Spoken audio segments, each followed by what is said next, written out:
Emotional intelligence यानी मेरे जो जज्बात हैं इनको मेरे कंट्रोल में होना चाहिए, मेरी इनके ऊपर गिरफ्त होनी चाहिए, ना कि मेरे जज्बात मुझे हर वक्त कंट्रोल करते रहे। इसको कहते हैं इमोशनल इंटेलिजेंस। और जब किसी इंसान के अंदर ये कैपेबिलिटी पैदा हो जाती है, ये स्किल पैदा हो जाता है, तो फिर वो जज्बात उसको कंट्रोल नहीं करते और ना ही वो छोटे छोटे जज्बात के पीछे भागता है। फिर वो जाता है उस वजह के पीछे जिसकी वजह से उसके अंदर ये इमोशंस, गुस्सा, खौफ, घबराहट, परेशानी, उदासी, ये उसको कंट्रोल करने की कोशिश करती है। फिर वो उस वजह को हल करने की कोशिश करता है। उसको क्योंकि समझ आ जाती है कि ये जो जज्बात हैं, ये जो इमोशंस उसके अंदर आ रहे हैं, ये तो असरात हैं, असल वजह तो कोई और चीज़ है, उसको हल करना चाहिए। वो उसको हल करता है और ऑटोमेटिकली उसके इमोशंस जो हैं उसके कंट्रोल में आने शुरू हो जाते हैं।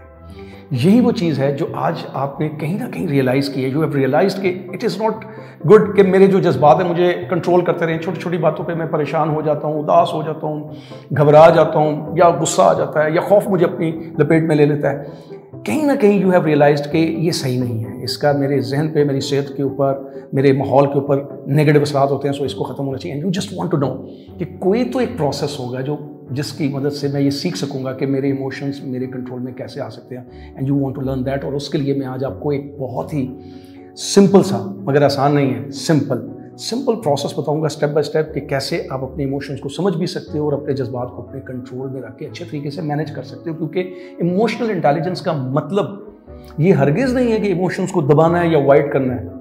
क्योंकि दबाना या अवॉइड करना ये उसी तरह डेंजरस है जिस तरह इमोशंस को खुली छुट्टी दे देना कि वो आपको कंट्रोल करते रहें। इमोशनल इंटेलिजेंस मीन कि आपको समझ हो कि ये इमोशंस आपके अंदर क्यों पैदा होते हैं, क्या मैसेज देना चाहते हैं, और उसके मुताबिक फिर बजाय से कि इमोशंस में आके फौरन एक्ट करें, उस वक्त एक्ट ना करें, बाद में समझ के जोन से एक्ट करना है, कैसे एक्ट करना है, उसको किया जाए। इसको कहते हैं इमोशनल इंटेलिजेंस। इससे आपकी खुद भी बेहतर होते हैं, आपकी सेहत भी बेहतर होती है और दूसरों के साथ रिलेशनशिप भी बेहतर होते हैं। तो ये जो मैं प्रोसेस बताऊंगा इसके ऊपर थोड़ी सी मेहनत ज़्यादा करनी पड़ेगी, क्योंकि इमोशनल होना भी हमारी आदतों में से एक आदत बन जाती है। जैसे किसी आदत को ख़त्म करने के लिए आपको बहुत मेहनत करनी पड़ती है, डिटर्मिनेशन चाहिए, कंसिस्टेंसी चाहिए, विल पावर चाहिए। मुझे लगता है कि इमोशनल इंटेलिजेंट होने के लिए, इस इमोशनल आदतों को ख़त्म करने के लिए ज़्यादा मेहनत चाहिए होगी, लेकिन हो ज़रूर सकता है। Because life also teaches you the same thing. बहुत से लोग ज़िंदगी में आहिस्ता आहिस्ता ये सीख जाते हैं कि ये सही नहीं है कि इमोशंस उनको कंट्रोल करते रहे, वो बात बात पे जज्बाती हो जाए। दे रियलाइज़ कि उनके इमोशन उनके कंट्रोल में होने चाहिए, लेकिन उस वक्त तक वक्त बहुत ज़ाया हो चुका होता है। फैसले ऐसे हो चुके होते हैं जिसके नुकसान वो कई लंबे अरसे तक फेस कर रहे होते हैं। और अगर पहले पता चल जाए कि इमोशंस को कैसे कंट्रोल करना है, that is a good thing. And this is what you are going to learn in this video. और जब आप ये लर्न कर जाओगे तो आपको कुछ अर्से बाद महसूस होना शुरू हो जाएगा कि वाकई अब छोटी छोटी बातें आपको डिस्टर्ब नहीं करती हैं, मामूली सी बातों के ऊपर आपको गुस्सा नहीं आता है, खौफ में इतनी जल्दी मुब्तला नहीं होते हो। You will be able to control and regulate your emotions in a better way, in a healthy way, जिसके पॉजिटिव असरात होंगे।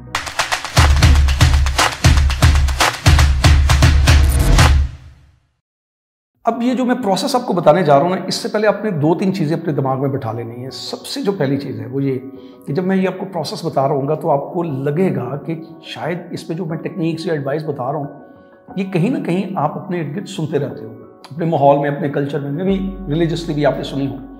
आपने करना ये है कि इसको रिलेट करना है जो मैं बात आपको बता रहा हूँ। उसकी वजह पता क्या है? क्योंकि बहुत सारी बातें हमारे यहाँ जो होती हैं, हमारे कल्चर में होती हैं, हमारे जो बड़े एडवाइस के तौर पर हमें करते हैं बेस्ड ऑन देयर एक्सपीरियंसेस और उनकी विजडम के ऊपर, हम उसको शायद इतनी इंपॉर्टेंस नहीं देते।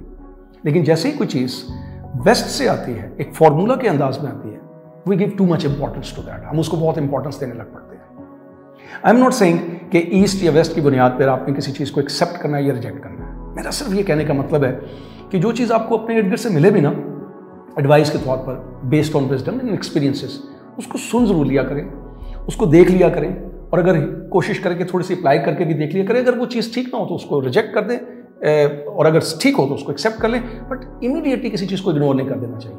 That is very important. वैसे तो मैं प्रोसेस के दौरान भी आपको चीज़ बताऊंगा कि देखो ये बात है जो हमारे यहाँ कहीं ना कहीं आपने सुनी होगी। दूसरी जो बड़ी इंपॉर्टेंट चीज़ है, जज्बात जो हैं इनको अपने कंट्रोल कैसे करना है और कैसे मैनेज करना है, ये तभी समझ आएगा कि ये पता तो चले कि ये पैदा कैसे होते हैं एकदम से, और फिर हमें तेज़ी से कंट्रोल कर लेते हैं। इतनी तेज़ी से कैसे कंट्रोल कर लेते हैं, ये पूरा प्रोसेस, ये मैं बड़े आसान अल्फाज में आपको बताऊंगा ताकि आपको समझ आ जाए कि ये जज्बात पैदा कैसे होते हैं और एकदम से हमें कैसे कंट्रोल कर लेते हैं। और तीसरी चीज़ आपने शायद सुनी हो इर्द गिर्द भी, I don't know, but you might have heard कि जी ये जो इमोशंस होते हैं, जज्बात जब आते हैं ना, तो इनका जो टाइम है, इनकी ड्यूरेशन है, इनकी जो लाइफ है, वो इतनी ज़्यादा होती नहीं है।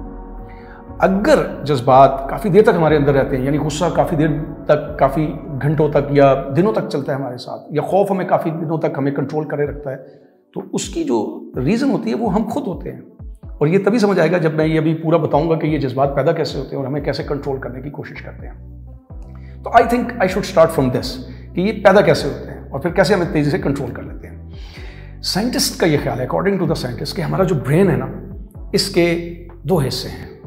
एक हिस्सा वो है जिसका काम है सोचना, परखना, कैलकुलेट करना, एवेल्युएट करना। इसी की वजह से हम सोच के फैसला करते हैं, इसी को अकल कहा गया है। एंड जो दूसरा ब्रेन का पार्ट है ना, उसके बारे में साइंटिस्ट ये कहते हैं ये सबसे ओल्डेस्ट भी है और सबसे पहले डेवलप होता है। यानी जब हमने अभी सोचना भी नहीं शुरू किया तो ये सबसे पहले काम कर रहा होता है। और इसका काम ये है कि जो भी कुछ चीज़ें हमारे माहौल में हो रही हैं उनको सेंस करके, इवन वो भी चीज़ें जो शायद हम अपनी आंखों से देख नहीं सकते, उनको एक्सपीरियंस नहीं कर सकते, उसके बारे में भी हमें सिग्नल्स देगा। और वो सिग्नल्स जो है वो थ्रो करेगा, हमारी पूरी बॉडी के अंदर जाएंगे, वो सेंसेशन पैदा होगी जिसको हम कहते हैं फीलिंग्स। ये अक्सर फीलिंग्स आपने महसूस की होंगी, किसी ऐसी जगह पर जाते हैं जहाँ पर कभी आप गए नहीं और आपको कभी अच्छी फीलिंग्स आती हैं और कभी अजीबोगरीब किस्म की फीलिंग्स आनी शुरू हो जाती हैं। ये वो ब्रेन काम कर रहा है। या किसी शख्स को देखकर आपको अचानक लगने लग पड़ता है कि ये शख्स ठीक नहीं है। ही डजंट से एनीथिंग, वो ऐसी कोई बात नहीं करता, लेकिन आपके अंदर एक फीलिंग्स आनी शुरू हो जाती हैं। क्योंकि ये जो ब्रेन का पार्ट है जिसको वो कहते हैं इमोशनल ब्रेन, ये उस चीज़ को पहले सेंस कर लेता है और सेंस करने के बाद हमें सिग्नल्स भेजता है सेंसेशंस की फॉर्म में, जिसको फिर हम कहते हैं ये फीलिंग्स आ रही हैं। अब ये जो प्रोसेस है ये चलता कैसे है? अब होता ये है कि जैसे चूंकि ये फास्टर है, 6 बिलियन टाइम्स फास्टर है, एक्टिव है, पावरफुल है, तो ये पहले चीज़ों को सेंस करेगा। तभी तो जब कोई खतरनाक चीज़ हमारे सामने आ जाती है तो उस वक्त हम सोच नहीं रहे होते, ना ही सोच सकते हैं, ना ही सोचने का वक्त होता है कि अच्छा मैं ये करूँगा, स्टेप नंबर 1 ये होगा, स्टेप नंबर 2 ये होगा, स्टेप नंबर 3 ये होगा। ऐसा नहीं कर सकते, वरना जो कोई भी डेंजरस चीज़ हमारे ऊपर आई है वो हमें अटैक कर सकती है। उस वक्त यही ब्रेन, जिसको हम इमोशनल ब्रेन कहते हैं, ये सबसे पहले एक्टिवेट होता है और फ़ौरन हमें बताता है, जिसकी वजह से या तो हम फाइट और फ्लाइट के मूड में आ जाते हैं, यानी हम कोई एक्शन करते हैं, या तो हम निकल जाते हैं उस जगह से, जिसको फ्लाइट कहते हैं, या हम उसको फेस करने के लिए रेडी हो जाते हैं। अगर हमारे अंदर वो पावर है, करेज है, हम उसको असेस कर पा रहे हैं तो हम उसे फेस करने के लिए रेडी हो जाते हैं। This is the brain, this is called emotional brain. ये हमारी वो मदद करता है। तो होता ये है कि जैसे ही हमारे इर्द गिर्द कोई चीज़ ऐसी हुई जिसकी वजह से अक्सर हम कहते हैं कि मुझे गुस्सा आ गया, किसी शख्स की वजह से, किसी बात की वजह से, किसी जगह की वजह से, कोई भी what ever the reason is, जो हमें गुस्सा आ गया, वो होता ये है कि जो ब्रेन का हिस्सा है ये फ़ौरन से एक केमिकल रिलीज करता है जो पूरी बॉडी में पेनिट्रेट करता है, पूरी बॉडी में से ट्रैवल करता हुआ जाता है, जिसको हम सेंसेशन या फीलिंग्स कहते हैं। अब यहाँ से होता ये है कि जैसे वो फीलिंग्स पैदा होती है ना, तो चूंकि ये बहुत पावरफुल है, बहुत तेज़ है, फास्टर है, तो ये तेज़ी से हमारे दिमाग में ख्यालात पैदा करना शुरू कर देता है। अब ये पॉइंट बड़ा गौर से समझना है आपने। वो जो ख्यालात पैदा होते हैं तो हमारी तवज्जो जो है वो पूरी उस ख्यालात की तरफ चली जाती है। जैसे ही ख्यालात की तरफ जाती है तो उन ख्यालात की वजह से फिर से दोबारा ब्रेन के अंदर यही जो केमिकल है ये रिलीज होना शुरू हो जाता है और ये पूरा एक लूप बनता जाता है। वो कैसे रिलीज होता है ये ज़रा समझ लो कि ये जो ख्यालात होते हैं ना, ये दिमाग में बनने वाली पिक्चर्स ही हैं, और हम जी जो बाहर, जैसे अभी आप मुझे देख रहे हो, तो ये भी ब्रेन के पर्दे स्क्रीन के ऊपर एक पिक्चर ही तो बन रही है। अब वो पिक्चर चाहे आप अपनी आंखों से देखकर आपके दिमाग में बन रही है या आप खुद से सोच रहे हो, ख्यालात की सूरत में बन रही है, ब्रेन के लिए इसका फ़र्क करना रियल और अनरियल का, it does not have that capability कि ये वो डिफरेंस कर सके, उसने उसको एक्सेप्ट कर लेना है। इसकी सिंपल सी मिसाल है, कभी आपने ड्रीम देखा होगा, यानी ड्रीम तो देखते ही रहते हैं, लेकिन अगर फॉर एग्जाम्पल आपने कोई ड्रीम देखा जो डरावना किस्म का था, आपने देखा होगा कि आप फ़ौरन उठ जाते हो। जब उठते हो तो जो भी चीज़ आप खौफनाक अपने ड्रीम में देख रहे हो वो कभी हैज़ नेवर हैपेंड, आपके इर्द गिर्द नहीं है, लेकिन व्हाट हैपन्स, कभी नोटिस किया है?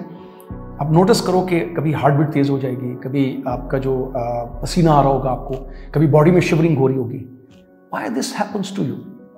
क्योंकि ब्रेन को वो चीज़ रियल लग रही है। जो भी ख्यालात आपके दिमाग में चल रहे हैं in the form of a dream, वो आपका brain as a real accept कर रहा है। और यही चीज़ होती है, जैसे ही हमारे पहली दफ़ा इमोशन रिलीज़ हुआ, वो केमिकल रिलीज़ हुआ, जज्बात उठे और उस दौरान फीलिंग्स पैदा हुई और आपके ख्यालात पे तवज्जो गई, वो इतनी शिद्दत से आपने उनको ख्यालात को देखा, उनको सोचा, ब्रेन ने दोबारा से वो केमिकल रिलीज़ किया और इस तरह से हम उस लूप के अंदर फंस जाते हैं। सो इन फैक्ट हमें उस लूप को, उस पूरे सर्कल को तोड़ना होता है।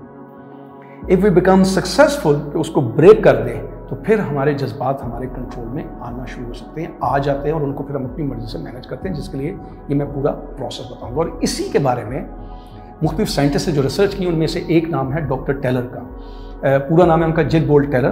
वो हार्वर्ड न्यूरो साइंटिस्ट हैं, हार्वर्ड न्यूरो एनाटोमिस्ट हैं।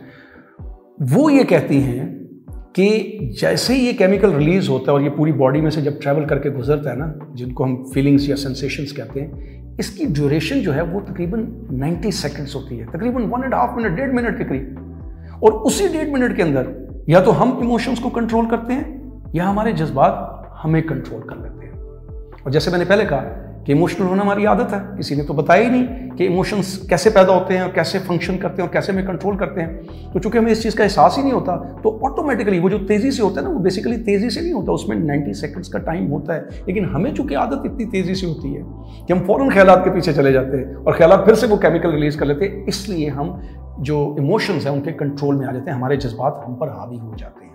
और यही चीज़ आपने समझनी है, इसी पैटर्न को तोड़ना है। अब मैं वो याद करवाता हूँ जो मैंने कहा था, लिंक करना है।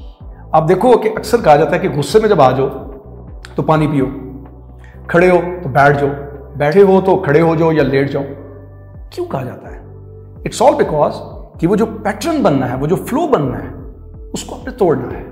और अगर आप उसको तोड़ने में कामयाब होगे तो फिर जज्बात आपके कंट्रोल में आ जाएंगे। क्योंकि जज्बात जो हैं वो तो हमें एक मैसेज देने आए हैं। वो मैसेज देने आए हैं कि आपके इर्द गिर्द कोई चीज़ है जो सही नहीं है, या आप उसको सही नहीं समझ रहे।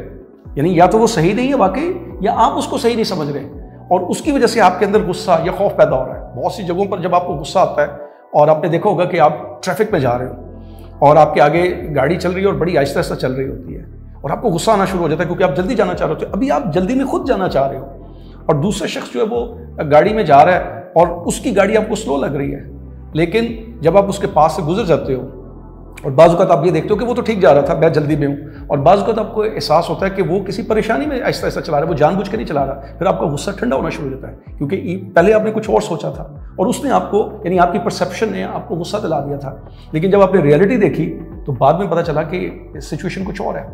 This is what happens. यानी या तो वाकई हमारे इर्द गिर्द कोई चीज़ ऐसी हो रही होगी जिससे हमारे जो इमोशंस हैं वो तेज़ी से भड़कते हैं और हमें गुस्सा आ जाता है या इसी तरह से खौफ आ जाता है, या फिर वो चीज़ जिसके बारे में हमारी परसेप्शन ऐसी बन जाती है वो हमें गुस्सा दिलाती है। यानी हमें अपने ख्यालात पे भी नज़र रखनी होती है। So now we come to this कि अब ये प्रोसेस जब आपको समझ आ गया कि इमोशंस पैदा कैसे होते हैं, तो अब मेरा ख्याल है कि जो मैंने सिंपल तरीका बताने जा रहा हूँ वो शायद करना भी थोड़ा सा आसान हो जाए। But again I would say it will take time, immediately नहीं होगा, लेकिन you will enjoy this process. जब आप इसको अप्लाई करना शुरू करोगे तो आप इंजॉय करना शुरू करोगे, क्योंकि मैंने भी जब अप्लाई करना शुरू किया था, because here in our society we are all emotional. हम बड़ी जल्दी इमोशनल हो जाते हैं क्योंकि to be very honest, emotional intelligence का मतलब यानी कि आपकी काबिलियत, आपकी अकल, आपकी इंटेलिजेंस जो है ना वो ज़्यादा हो और वो इंटेलिजेंटली, जहानत से, अकल से आप अपने इमोशंस को कंट्रोल कर सके।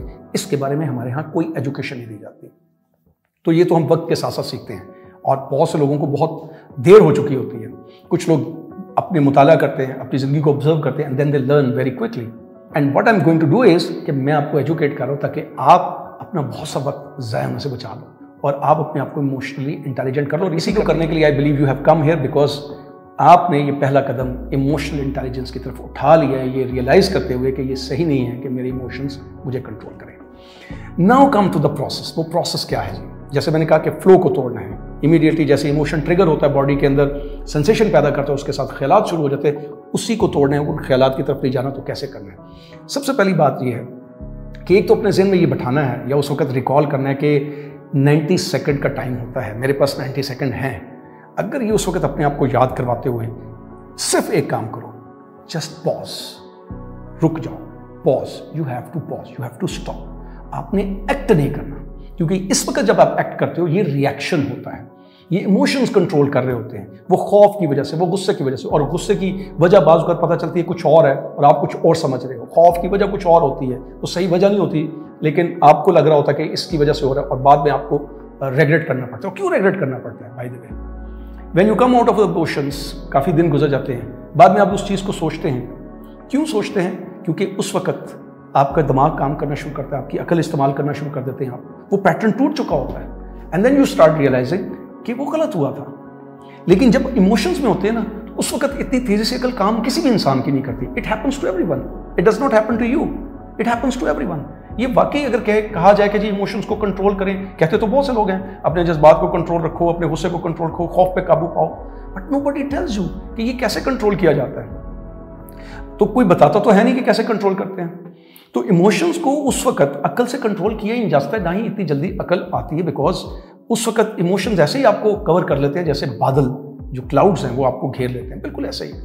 उस वक्त आपने खुद से थोड़ी सी हिम्मत करके, थोड़ी सी हाजिर दिमागी रख के आपने ये एक्ट करना होगा। क्या एक्ट है कि pause and don't act, act नहीं करना, यानी ये ज़हन में रखते हुए कि 90 सेकंड्स अभी हैं। और उस वक्त the second step is acknowledge, ये महसूस करना है कि हाँ मुझे गुस्सा आ रहा है या मुझे खौफ आ रहा है, yes it is a reality, किसी वजह से हुआ है। अब मैं उस वजह को समझूंगा और देखूंगा कि क्यों, क्या वो वजह सही है या मैं गलत सोच रहा हूं। ये है वो दो स्टेप, पॉज एंड एक्नॉलेज, यानी रुकना है और एक्नॉलेज करना है कि मेरे अंदर इमोशंस आ रहे हैं। इमोशंस को दबाना नहीं है, जैसे मैंने पहले कहा, इमोशंस को अवॉइड नहीं करना, ये दोनों चीज़ें डेंजरस हैं। एक्नॉलेज करना है कि मैं महसूस करूं, लेकिन हो सकता है मैं गलत महसूस कर रहा हूं, आई शुड स्टॉप। इसका मतलब ये होगा, ये दो स्टेप करने का, कि आपने वो पैटर्न ब्रेक कर दिया। वो जो तेजी से ख्यालात पैदा होने थे वो नहीं होंगे। अब इट डज नॉट मीन कि ख्यालात बिल्कुल पैदा नहीं होंगे, हो रहे होंगे, लेकिन आपने तवज्जो नहीं लेके जानी, क्योंकि अगर आप तवज्जो लेके जाओगे, अटेंशन उस तरफ लेके जाओगे, फिर से वो इमोशंस ट्रिगर होंगे। और ये नजर रखनी है आपने कि अगर इसके बावजूद वो पीरियड जो है, वो ड्यूरेशन जो है वो थोड़ी बढ़ रही है, तो कहीं ना कहीं आपके अंदर ख्यालात पैदा हो रहे हैं, तो उन ख्यालात से तवज्जो हटाने की कोशिश करनी। So what you do is first pause and acknowledge, और उसके बाद आपने क्या करना है कि 2-3 चीज़ें आप कर सकते हो। एक चीज़ तो ये आप कर सकते हो कि इर्द गिर्द देखना शुरू कर दो, फ़ौरन से अपनी बॉडी की तरफ देखना शुरू कर दें, बॉडी की तरफ देखना शुरू कर दें, कहाँ पर फीलिंग्स आ रही हैं, किस किस्म की फीलिंग्स आ रही हैं। एक तो ये तरीका है, कुछ साइकोलॉजिस्ट हैं वो ये बताते हैं कि अपनी बॉडी की तरफ देखना चाहिए। इससे ये होता है कि आपको पता चलता है कि मेरी बॉडी के अंदर क्या चीज़ हो रही है। नंबर 1, अब आप इमोशन से अलग हो चुके हो, वो जज्बात के कंट्रोल में, पहले तो जज्बात के कंट्रोल में थे ना, लेकिन जब आप इस तरह से ऑब्जर्व करते हो ना, तो फिर आप जज्बात से दूर हो जाते हो, फिर आप जज्बात देख सकते हो, बाकायदा नोटिस कर सकते हो। जैसे ही नोटिस कर रहे हो तो समझ आना शुरू होती है कि गलत हो रहा है। यही चीज़ अक्सर आपको गुस्सा करने के कुछ देर के बाद महसूस होती है कि ये गलत हो रहा है, तो आप नोटिस करते हो तो आपको पता चलता है। तो एक तो चीज़ ये है, या अपने इर्द गिर्द माहौल में देखना शुरू कर दें, टेबल को, दीवार को, पंखे को, किसी चीज़ को। यानी मकसद ये है कि आपने वो फ्लो जो है उसको ब्रेक करना है, अटेंशन हटानी है। एंड जो तीसरा स्टेप एक्चुअली जो करने को है वो ये है कि why do you want to control your emotion, गुस्से को, खौफ को, इन चीज़ों के ऊपर क्यों कंट्रोल करना चाहते हो? क्योंकि यू फील कि ये सही नहीं है और आपको ये अच्छा नहीं लगता, आप अच्छा फील करना चाहते हो। तो तीसरा स्टेप ये है कि आप कॉन्शियसली अपने आप को अच्छा फील करवाने की कोशिश करो। And what is the third step? Think about कि जिससे आप अच्छा फील करोगे। किसी से बात करके अच्छा लगेगा, एक्सरसाइज करके अच्छा लगेगा, म्यूजिक सुन के अच्छा लगेगा, what ever, think about something जो उस वक्त आपको फील अच्छा करवा सके। Just think about that particular thing. जब आप उसके बारे में सोच लो तो फिर आपको थोड़ी सी एक और कोशिश करनी पड़ेगी जो आसानी होती है। जैसे आपके ऊपर कभी सुस्ती तारी हो जाती है, लेजीनेस, आप कुछ करना चाह रहे होते हो लेकिन आपके ऊपर सुस्ती तारी हो जाती है, उस वक्त आपका दिमाग कुछ और कह रहा होता है, बॉडी आपका साथ ही दे रही होती है, बड़ी जोर लगाना पड़ता है, खुद को एक पुश करना पड़ता है कि नहीं मुझे उठना है, तभी आप कर पाते हो, वरना बॉडी जो है वो अपना जोर लगा रही होती है। And you do not get up to do anything, कुछ करने के लिए उठते नहीं हो, कोशिश करनी पड़ती है। बिल्कुल उसी तरीके से what you have to do is कि अब आपको कोशिश करनी पड़ेगी, क्योंकि जो कुछ भी है उन जज्बात के असरात आपकी बॉडी के ऊपर हैं, वो इतनी जल्दी तैयार नहीं होगी बॉडी आपके दिमाग का साथ देने के, आपके एक्शन का साथ देने के लिए बॉडी तैयार नहीं होगी। तो you have to help yourself, खुद की मदद करनी है, खुद को पुश करना है, हेल्प करनी है कि जो भी वो आप सोच रहे हो कि मुझे ऐसा महसूस होना चाहिए, इस एक्टिविटी को करके उस एक्टिविटी की तरफ जाने की कोशिश करनी है। Now if you do this thing, ये जो प्रोसेस है, अगर थोड़ी सी कोशिश करके इसको अप्लाई करना शुरू कर दो तो स्लोली एंड ग्रेजुअली, जैसे मैंने कहा कि इमोशनल होना हमारी आदत बन जाती है, it's not easy, it takes time but it can be done. अगर आप इसको करना शुरू करोगे तो slowly and gradually you will realise कि अब आपके जो इमोशंस हैं, आपके जज्बात हैं, वो आपके कंट्रोल में आना शुरू हो गए। इर्द गिर्द जो छोटी छोटी बातें होती थी, जो पहले डिस्टर्ब करती थी, इरिटेट करती थी, गुस्सा दिलाती थी, खौफ दिलाती थी, वो अब कम होना शुरू हो गया। And then there would be a level, एक वक्त आएगा कि आपकी जो जितनी भी चीज़ें होती हैं वो इतनी जल्दी आपको डिस्टर्ब नहीं किया करेंगे। इट डज नॉट मीन कभी गुस्सा नहीं आएगा, इट डज नॉट मीन कभी खौफ नहीं आएगा। ये इमोशंस है, ये हमें एक मैसेज देने आते हैं, ये सब कुछ आएंगे, लेकिन आकर ये कंट्रोल नहीं करेंगे और ना ही आप इनको अवॉइड करोगे, ना ही आप इनको दबाओगे, क्योंकि इनके दबाने से, इनको अवॉइड करने से ये अंदर बैठे रहते हैं, बॉडी के अंदर ब्लॉक होकर रह जाते हैं और फिर एक दिन हमारी सेहत की सूरत पे, सेहत को डैमेज करने की सूरत पे सामने आते हैं। So this is the way, if you just do this तो यू विल सी कि आप अपने इमोशंस को कंट्रोल कर सकोगे। और ये है वो जो कोशिश जो आपको करनी है, जिसके बारे में अक्सर मैं कहता भी हूँ कि ज़िंदगी कभी परफेक्ट नहीं होती। ये मुसलसल कंस्ट्रक्शन का नाम है, खुद के साथ जद्दोजहद करना पड़ती है। तो इमोशनली इंटेलिजेंट होने के लिए भी अपने साथ इस जद्दोजहद का आगाज़ करो, and you will definitely find positive results in your life.